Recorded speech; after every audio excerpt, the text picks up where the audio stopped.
Vaheguru Ji Ka Khalsa, Vaheguru Ji Ki Fateh. Sat Shri Akal, hello and welcome to another episode of Talk with me, Kamal. Today we've got a really exciting show for you today. We're talking about mental health within the Sikh community and also suicide prevention. Stigma linked to suicide and mental health within the Sikh community is currently being tackled by a team of experts. Organisation SikhForgiveness have teamed up with Smethwick Gurdwara here in Birmingham to have difficult conversations on mental health, which many in the South Asian community tend to shy away from. And I'm really pleased to be joined by SikhForgiveness founder Sandy Kaur, and SikhForgiveness is a mental health and well-being organisation. Sandy, welcome to the show. I know we've been in talks to get you on the show for about a year now, but we've managed to find a date in our diaries for you to come. And I know you've had a really, really busy week so far. So tell us about the work and the incredible work that you've been doing at Smethwick Gurdwara with the team there. Firstly, Vaheguru Ji Ka Khalsa, Vaheguru Ji Ki Fateh to everybody.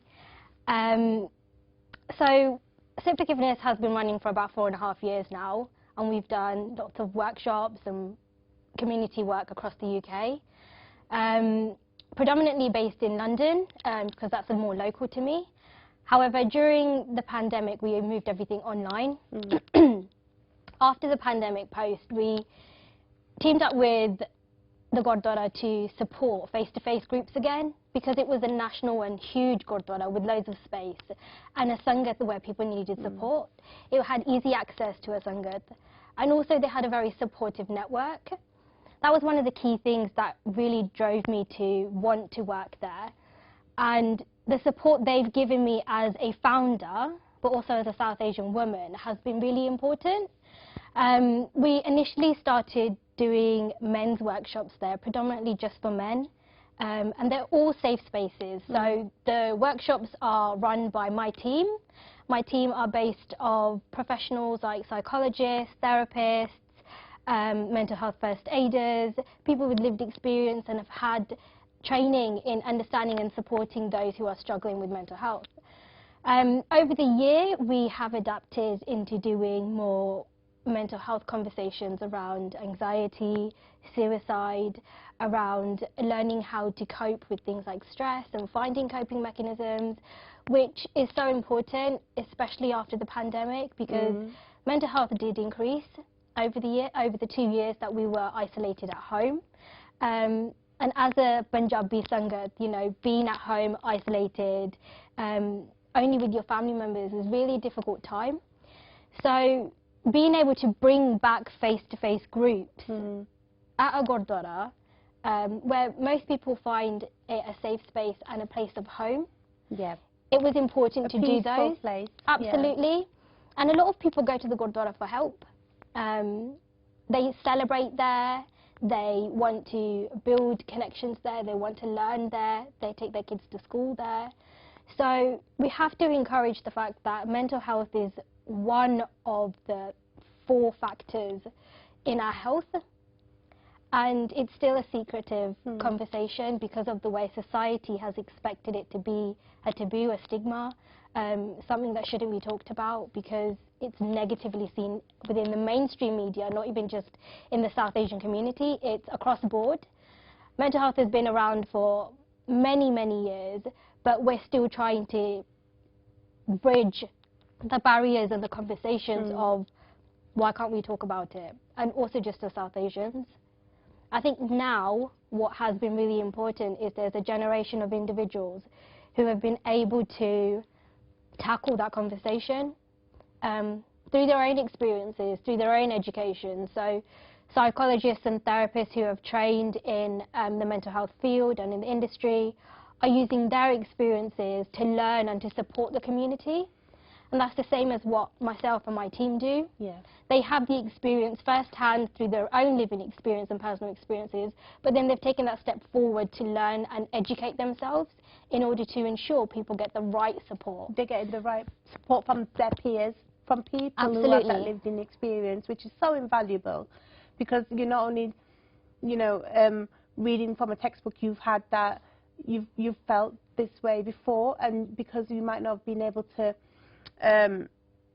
find the right support at that time for yourself, you know you want to pay it forward, the support that you did receive. So when people, so these workshops that you put in on at Smethwick Gurdwara, what time are they on and days? They usually run on a weekend, between 3 and 6 p.m. Sometimes the times can vary, it just all depends on what we do and what time we can get involved with the Gurdwara. However, we advertise them all on our platform, social media, on all of our networks, through word of mouth as well. The Gurdwara share any programs that they're going on at the Gurdwara, and they've been very supportive in sharing that information. We recently installed mental health translation boards at the Gurdwara, which basically allows the Sangat to read what mental health is in Punjabi and English. So they don't have to directly speak to somebody, they can stop and read a poster or read a description or understand how someone can feel without it putting too much pressure on them or being seen to speak to someone around mental health. And we've had such positive feedback from, not just even from the Sangat, but just from the local community as well. Council people have seen the awareness that we're doing. They've really enjoyed seeing that the Gurdwara is taking a step forward in mental health conversations, and it's a consistent conversation. I think sometimes most, even just in like workplaces as well, mental health is only a tick box exercise. When actually it needs to be a consistent conversation, because it can get triggered at any time. And you need to have the right people and the right information available to have that. And as a community, we lack representation anyway. So if we don't have that representation in a workspace or in school or university, we should be able to find it in our own community, but have a community-based team that is trained.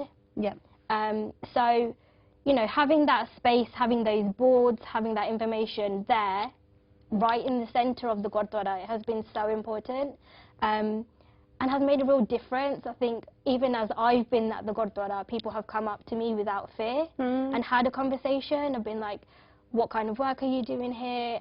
Can I speak to you about something? And every conversation has remained confidential.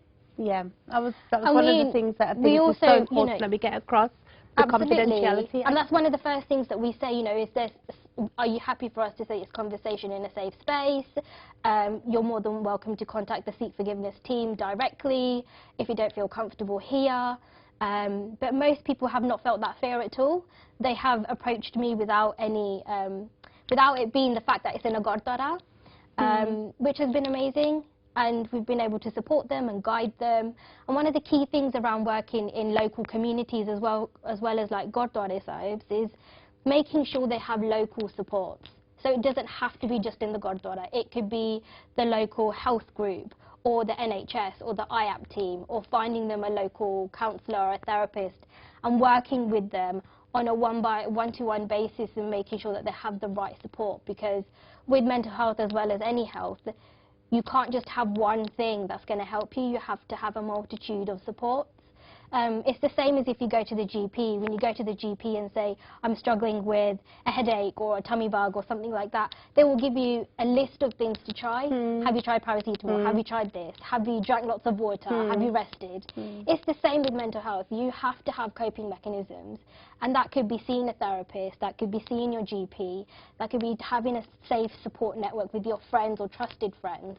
And it's knowing who your trusted friends and family are. But doing your research as well, talking to your local mental health team or the crisis team, or looking for particular organisations that will support you on that basis.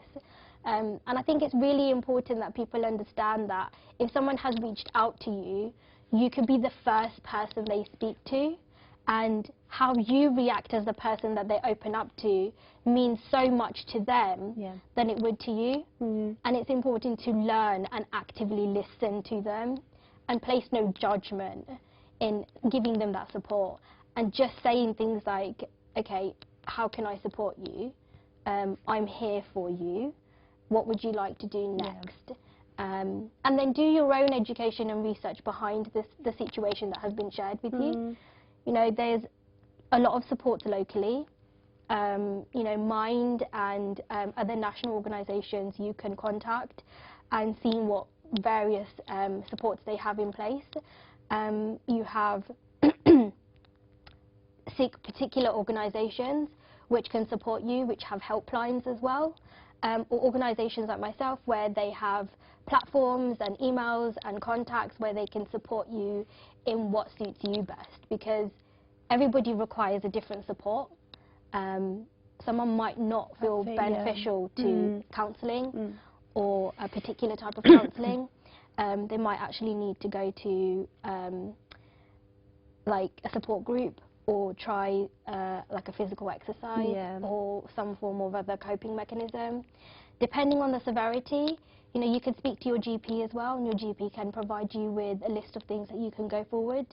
You also get things like CBT through the NHS, and some of these supports are free of charge as well, just like our workshops are as well. You know, the workshops that we do are the ground basis of education, you know, allowing someone to understand things like what is mental health, what is anxiety. To look at the triggers, you know, so you can spot them within yourself and within your family member and loved one. Absolutely. And just even, you don't even have to approach the conversation in your family. It might just be, okay, I've seen those signs, I've seen those symptoms, what do I need to do to learn about it before I approach the conversation? Or even speak to or reach out to a counsellor or a therapist and saying, look, I've seen these signs with someone, how do I approach the conversation before doing that? And that can make such a big difference to someone, because you're taking the right steps to support them before making the step and saying, okay, you just need to get on with it. Yeah. So these workshops really sound incredible, like the work that's gone behind it. You know, there's a lot of research and a lot of professionalism to run this together. It takes a lot of organisation as well. If I choose to come to a workshop, I can, from the first meeting, I can choose however much I want to get involved. So that's what we kind of need to let the viewers at home know. You know, you can go along and you're not forced to get involved in anything. Everything's done at your own pace. But it might take until the third or fourth time I've been there that I want to open up a little bit more and speak to somebody, and then I can be reassured that I'm going to get the help that I need, that's tailored to me, and in a way that I can process it better to help me deal with the situation. Absolutely. I mean, the workshops are completely open to anybody over the age of 18, and you would just register via a link that we would advertise on our social media platforms. But there's no pressure to share anything. It's a space for you guys to learn, to understand the topic that we'd be discussing, and just learn from people who are sharing their experiences. So we will have people with lived experiences who know what they've been through and are happy to share with the public. We'll have professionals like psychologists and therapists who will go through the processes on how to manage what you're experiencing, and you can learn from those tools. You don't have to say anything, and if you feel that you want to share, you can always share afterwards with one of our professionals, or you can contact directly. And we do state in the group that this is a safe and confidential space, and we appreciate if you respect that. Hand on heart, every group that I've done at the Smethwick Gurdwara has been amazing, very responsive. The feedback's been amazing. We've had regulars come back who have really appreciated the topics that we're discussing, and they've appreciated that the topics are being tackled, which is usually the opposite of what people think. I think people are expecting negative feedback, or that it didn't work, or that it's not a safe space. But we've had positive feedback. We've had such a different age group of people, and no one has ever felt uncomfortable in sharing. And they've all taken away something, which has been great. So what minimum age range can attend the workshop? Anybody over the age of 18. Okay, so then you go from, you know, the older teenagers to the OAPs and the senior citizens, you know, they're all welcome. Is it just the Sikh community that just attend that workshop, or is it just anyone who drops in from the Gurdwara? Anybody who can drop in. It's open to everybody, and anybody can attend, as long as they obviously abide with our Sikh, Punjabi and rituals in covering your hair, taking Yeah. your shoes off, and be respectful. Which to a that lot space. of Yeah. the multicultural community Yeah. do know, the you know, how to conduct themselves in the Gurdwara. So why is good mental health so important? Why, you know, I know you've covered it all, but I want to know it's what just the you basis think in a on really our simple. factors, you know, like if we were feeling stressed or if you're feeling overwhelmed, eventually if you don't address those feelings, they build up and can impact you physically. So you have to find a way in order to cope with those feelings. Mental health is a state of mind, so you know, if you're, as I said, if you're stressed and you're stressed over a long period of time, you can begin to experience like tummy bugs or aches and pains, physical muscle tension. That becomes physical, and you notice that more. But even things like hair loss, change in skin, change in sleep routine can all impact your mental health. So if you don't have a good routine in those space elements of yourself, like self-care and looking after how you feel, like your daily routine, eventually you would border onto poor mental health. Yeah. So good mental health is encouraging all factors of your health. So have you found in the workshops people are still saying or still asking, can you just make sure it's still confidential? We don't want our family members to find out. Why do you think suicide and is it still such a taboo within our communities? I think suicide is a taboo in our community because we just haven't understood how to address the conversation. Because suicide isn't linked to one topic, it isn't linked to just mental health. It could be linked to anything, you know, financial issues, it could be due to physical health issues, your environment, or anything like that. There's no one fit to why someone could die by suicide or feel suicidal. And that's the difficulty, because as one person who dies by suicide can impact 135 people. And within our community, we don't want to have that conversation because we feel as though we've done something wrong in not supporting that person. And they don't understand why, and they don't get the answers of why, which is hard for communities to accept. Culturally as well, we're a very family-based, open Sangat community. We thrive off who our community and who our Sangat are. And if someone within Sangat ultimately therefore dies by suicide, the first thing most people would say is, but they were so happy. Yeah. They had everything going for them. They had a job, they had a family, they had everything. They were successful. What could they have? They had money, they had a house, they had a family. Absolutely. But you just don't know what's happening inside the mind of that person. Suicide can be preventable with the right support. And then this is why, you know, you running these workshops, you're having a larger impact on the individual. So when we talk, you know, we read a lot of news articles and blogs about good mental health within the Sikh community. And there's a lot of stats being bandied around. You know, one in 4 people, that, you know, that's 1 in every family member, 1 in every family. What is your feeling about reading these stats? Because obviously you're the other end. You're not just seeing a stat. That stat is a person. Yeah, I think that's the difficult thing, is that the stats that are published are based on England as a whole, not as in the Sikh and Punjabi community. And in order to conduct research such like that, you have to be in community. So for example, we're currently running a research around preventing suicide within the Punjabi community, and that research is basically to allow anybody who has lost someone by suicide or is experiencing suicidal thoughts to take part, and it's completely anonymous. So therefore, if they have had an experience or they felt as though they've done someone they loved, whether it's a friend or a family member has died by suicide, they can share what they've experienced and whether they've had any support. And I think that's one of the key things, is ultimately there's a lot of people, especially within their friend circle or within the Sangat, where they haven't had the right support, and they don't feel as if they can be validated to have that support, or they can't grieve for a friend on that basis. And that's the difficult part, because they're still a friend, they're still someone they cared for, but they don't receive that support. So we don't have a tailored support system when it comes to grief, and losing someone to suicide is grief. Stats out there aren't specifically for the Sikh and Punjabi community, and that's why people need to partake. But also the Sikh and Punjabi community to know to partake in them as well, because that's the only way we're going to understand, but also create the supports that we need.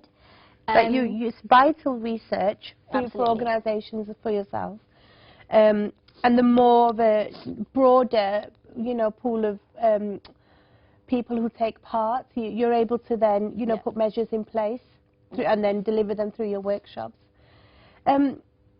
What do you think are the kind of main causes at this moment, where people's mental health might be feeling a little bit low? There's a multitude. I mean, cost of living currently, the pandemic, grief. There's a multitude. There isn't one thing. And ultimately, our community still aren't willing to speak about mental health. We can't just say it's one thing for one person, because it could be anything that's triggered from childhood that has crept into adulthood. And I've had conversations with a lot of elderly people who have said, they've experienced things like depression and anxiety, and they've just lived through it. And that's how they felt that it was acceptable. Whereas with the elderly community, they didn't have things like social media. They didn't have mobile phones. They met everybody face to face. They lived on one street, and they saw their community and their aunties, uncles, and parents all the time. Whereas now, we're not close to our families. Our family members could live like halfway across the country. You'd barely have a conversation with them, or a text message, or the very classic WhatsApp family group. So there's things like that which have now developed into additional poor mental health situations for younger people. The pressures of society, of being successful, relationships, being the successful achiever, the professional, the academic, or even just following a untraditional path in a career. That's still an expectation. There was a conversation that we had with students quite recently, and they're in their early 20s and they still have the pressure of, I can finish in my degree now, but I'm expected to get married. That's still happening now, and that happened years and years before them. So the pressure of expectations of society is still there, but then now there's an additional pressure of, not just for themselves, but also for society, from social media, from other areas of where they would like to excel in. So yeah, I think there's just always going to be something that's going to impact someone's mental health, but it's giving them the tools in order to manage that. And I think that's all we can do, is give them the tools, give them the support, give them that active listening support to the individual to say, I'm here for you, what can we do? Is there anything that's worrying you? Anything like that you can do for someone can really make a difference, because you're breaking a cycle from intergenerational trauma that we've carried, where sharing emotions or hugging your siblings or your family members is not normal, to whereas now it is, and showing that love and affection can really change the way someone moves forward in their relationships and their family lives and their future. And therefore, going home and openly talking about mental health, therefore, diminishes the fact that it's a taboo or a stigma. That last point you just said to me about showing love within a family then brings me on to the next thing I was going to ask. So those of us with children, young children at home, to kind of break the cycle and to break behaviours of, how we were growing up and how our parents and grandparents grew up, what can we exercise at home to have better relationships with our children? Obviously we're working on ourselves, because we know if particularly South Asian women, if they work on themselves and self-care, they generally are better mothers, you know, and can show that love. A lot of the things that I've noticed as well, the language to describe a person in our Sikh Punjabi community is a little bit more negative, and we tend to use more negative words to describe somebody rather than praise them and show them love. And it gets me thinking about how I talk to my children and how when they're being naughty, what do I say? I can't use certain words like, he's bargo, stop being bargo, you know, don't be like that. I'm trying to get switched, but these are just ingrained words that we've all grown up with. So now is using more positive language on our children so they can grow up, because at the end of the day, we only see them in our home environment, then they're going out into the world and they're having to have relationships with people from different backgrounds, and again with the pressures of, you know, social media, mobile phone and all of those things. We have to try and ground our children from when they're of a very young age to kind of go out and be that loving and kind individual that we want them to be. I think it all comes down to, yeah, we do have a harsh language, but the tone that we use our language makes such an impact, and also the words that we use, the phrases that we use, you know, asking how someone's day is when they come back from school, you know, having a meal together as a family, you know, having family days out, or even just going out for a walk, making it a point to do things where you want to learn about their emotions and learn about who they are as a person, because I think that's one thing that we just haven't potentially built relationships on, because we've been driven to be professionals, to be successful, to follow the traditional path.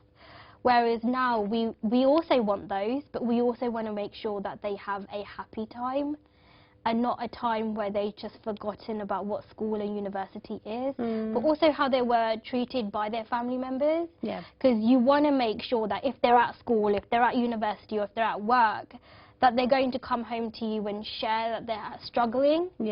And the only way that would happen is if you've built that relationship with them, to make your space with them a safe space. And that comes with things like, as I mentioned before, is like active listening, you know, sharing your support with them, the tone of language and support, tone of voice that you use with them, how you phrase your conversations. And sometimes that could be reframing the way you're thinking as well, because ultimately as a parent as well, you're going to come home from a stressful day, and a child is not going to know that. Even a teenager's not going to know that, you know, and they're not in the world, the workspace to know the pressures of what work can bring for an adult, and you don't want to bring that home to them. So it's also giving yourself like that 10 minutes in your car or on your way home to just be like, okay, I need to just de-stress, I need to listen to some music, or, you know, do some Simran or do something that's going to help me just reframe how I'm feeling before I step my foot into that house. Because your child or your partner or your husband might have something really exciting to share with you, and you're not going to be in that frame of mind to want to share that happiness. And ultimately that can then move into a conversation or an argument that is not necessary. So it is about finding how you can support someone, and ultimately filling your cup up before you fill others. So framing your conversation and your language with the person and a child is really important. I think that's what's most important thing from a child relationship anyway, and how you direct that relationship with them. You know, taking time out to play with them, and, you know, do school time with them, and do things fun, do things out of the ordinary, and make sure that you have that time with them. I think that's one thing not many adults now didn't have. And even our elders, you know, people were married at 16, 17, moved to a different country. They didn't have time to be teenagers. They were thrown into being adults, thrown into paying bills and buying a house and things like that. Responsibilities then. They didn't have a time to be adults without any responsibilities of another. It was straight away plough through, and they've not known anything else. And therefore that's transferred onto us as adults. So now it's the case of how do we change that? who do we speak to? How do we change that with our children going forward? Just even with our siblings and our nieces and nephews and things like that, openly having those conversations and wanting to know about them shows that you care about who they are as a person. And I think that's so important, because representation of who an individual is matters so much. And that's not something everybody has. But as an individual, as a person, you can make that happen for someone, and you can be a safe space for someone. Yeah. Regardless of what age group, exactly. Yeah, in your home environment, you can be that person. Yeah. You could spec yourself as that person that people then go to get the advice that the children want to come and, you know, sit with you and have conversations with. So can you, for the audience, for the viewers, sorry, can you just let them know what your website is? Yeah. And then they can go on and find more information. So you can find Sikh Forgiveness on all social media platforms, LinkedIn, Facebook, Twitter, Instagram, and you can also find our website on www.sikhforgiveness.com. You can email us if you have any questions at info@sikhforgiveness.com as well. Just to go back to one of the things that you mentioned was, once you become a safe space for somebody, it's important that you find your safe space as well, whether it be with friends or family, just somewhere where you can then offload as well, because you can ultimately then become the safe space for everyone, and therefore you're not tackling your own mental health struggles too. So for people who do live in extended families, sometimes if you are seen to spend time with your children and are taken away from the housework, or, you know, not attending a wedding of a relative because you had a day out planned with your children, and you know how important that is. And that can be quite conflicting for a parent as well, particularly when they feel like they're stuck then between, they don't want to disappoint their children. You know, you've been looking forward to having this precious family time together. What advice can you give a parent or, you know, an adult who is faced with a situation like that? You know, I know it's okay to say no, and as an individual, everyone has a right to choose how they want to live their life and spend their time. But what advice would you give to a parent when they are faced with that situation, that they've got the expectations from other family members, but then you've got your children who have got their bucket and spade ready? Yeah. I think it all comes down to what's important to you. You know, that memory that you're going to build with your children may not be replaceable, because it's not going to be the same time or the same place or the same age. Because it may be, say, for example, you go during summer holidays and the wedding is in the summer holidays, and you can't book that time again because school term starts in a few weeks and you have to do other things. And it's allowing yourself to be okay with saying no. I think that's one thing that a lot of South Asians find very difficult, in saying no to extended families, to people who are older than us, and stating that, no, I can't do this because, and being okay with that. That's the strength that you have to build as an individual. Yeah. And finding out what's important for you, because in this situation that you've given, it's the, do I disappoint my children, or do I disappoint and not go to a wedding that I've been invited to? And it's really about sitting with what you can deal with. The disappointment of your children, or the disappointment of not going to a wedding that might be extended family or close family. If it's close family, then that's up to you and how you tackle that with your family members. But yeah, the situation, it all depends on how a person can feel and what the scenario is.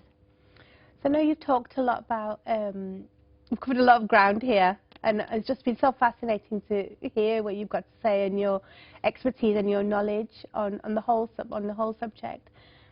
But I still think that our community still covers up or smoke screens mental health to appease their families and friends. So, you know, and then this is why then people then refuse help, because they are scared of what the community is going to say or how they're going to be viewed. You know, automatically people just say, oh, actually, you know, he's not he's not very well, or, you know, again, we talk about people having all the physical assets to show their success, but surely being a loving and a kind individual who has a very positive outlook in life is just as successful to achieve as well. So what do you think, you know, do we pretend to be okay just because we want our family members to think we're okay? Absolutely. There's still that level of stigma that lies within community of mental health, of whether they want to seek support or not. We are conditioned that way.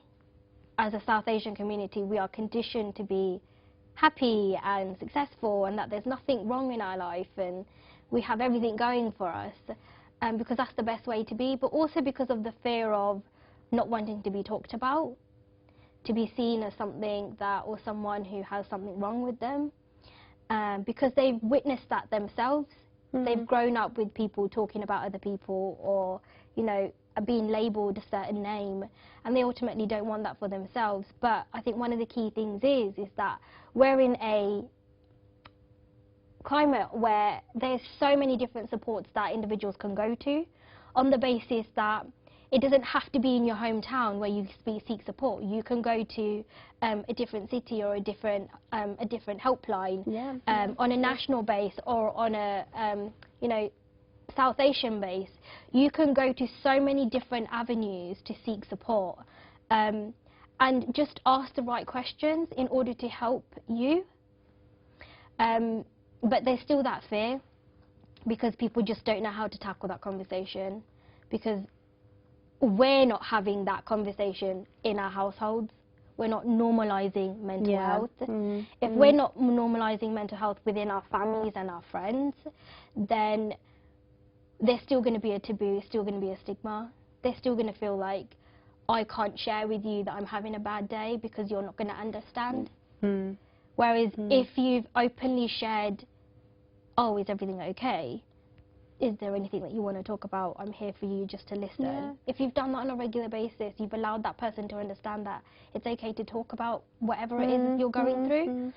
But if you've already shown judgment, regardless of if it's about yourself, it could be about anything else or something that you've seen on TV, that person might begin to feel fear, and feel that they're not comfortable or safe with you. And providing that safety net for someone is important. So conversation starters need to happen within our own homes first. So just things like, how was your day? You know, you know from your kids you're only going to get good, bad, whatever. But even with the family members around you as well, you start to speak to them, get them to open up, so it becomes normal. But also I think we are so lucky where universities and schools and workplaces do have spaces now where you can go to. So as a parent, depending on the age group, you can do and learn what kind of supports those education systems have. So for example, most schools have counsellors and therapists now who provide supports for students, even young adults, and support networks within lower education as well. Whereas even workplaces now, you have the EAP, they have a lot of mental health workshops, they have mental health first aiders, they also can sometimes have counsellors and therapists on board, depending on the industry you work in. So there is a lot of supports out there where you can talk to someone other than someone in your household. Yes, the conversation around mental health should start at home, even just a generic one. But having that relationship and support will go a long way, because I think something that we mentioned earlier is you have to have pockets of supports everywhere, because you don't know at what time you're going to feel stressed or have something triggered or have something come up where you're not able to manage, or you could have something like a panic attack or an anxiety attack, or and not have anybody who can support you in those scenarios. So having those support networks in all these industries means that you have access to that, and majority of them are free, especially where you work. Most likely they're free. Schools that you're at are free. You know, your household is going to be free, and a lot of places within the councils, within health networks and the charities, organisations, they will have free workshops as well. it's just knowing which one you feel comfortable to go with. And I think the biggest thing for someone is if you've made the first step, that's the biggest step. And it's the hardest step to get over. Once you've done the first step, then the next steps the further steps become easier. It's like opening floodgates. You've got to really psych yourself up to open that, because you're very uncertain of what's coming. But once you do that, that love and support that's going to come your way will just make that first initial fear that you had to reach out.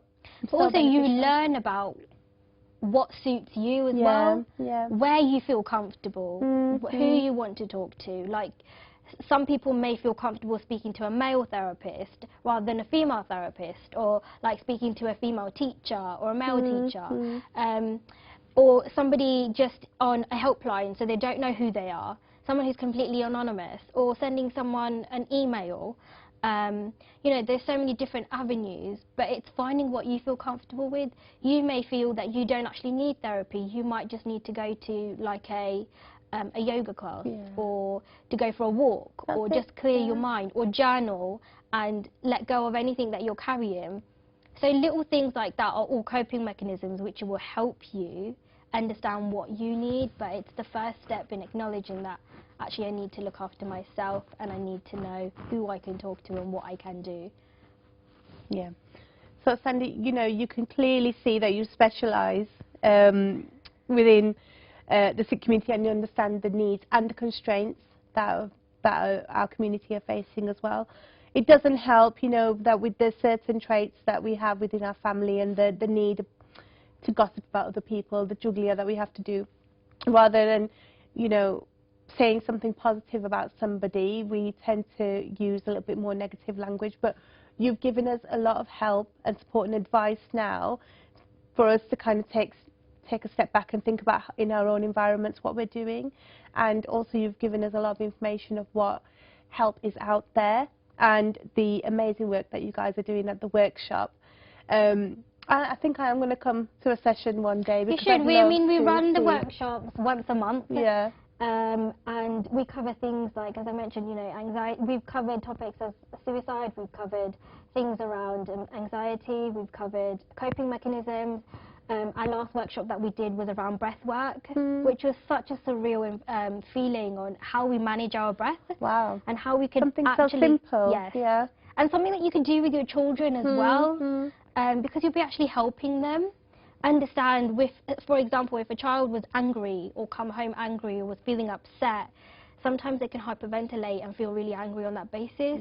And if you know how to manage breath, know how to calm someone down, you can then filter that onto your children or to your family members, and make it something like a family thing that you could do together. The one that we've got coming up is in December, and that's around identity and representation. So what date does that fall on? That one's on the 11th of December, from 3 p.m. at the Guru Nanak Gurdwara in Smethwick. And yeah, it's completely free. You can find out details on all of our social media platforms. And yeah, it's around identity and representation. And I think that's one of the things as a community we're really struggling with to understand in where we sit in society. But actually meeting other people who feel the same makes such a difference. And finding people that we can resonate to, and resources that we can resonate to, is such a big factor in how we can get the support that we need, but also giving us that step forward in getting the right support. Sandy, it's been lovely actually just sitting here and listening to you. I read a lot of your work, and you know, and I've been following your social media channels. But it's just so nice actually to have you here and speak to you. Guys, you know, we've only got a few more minutes left, but we'd love to invite you back, and with the team as well, next time as well. And I will try and make the show in December, and I urge you viewers as well, if you are available that day, then please attend.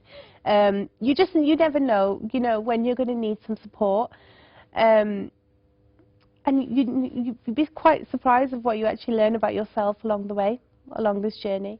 So Sandy, thank you so much for joining me today. That's all we've got time for, but thank you for, as always, to the viewers at home. Thank you very much. Bye. Thank you.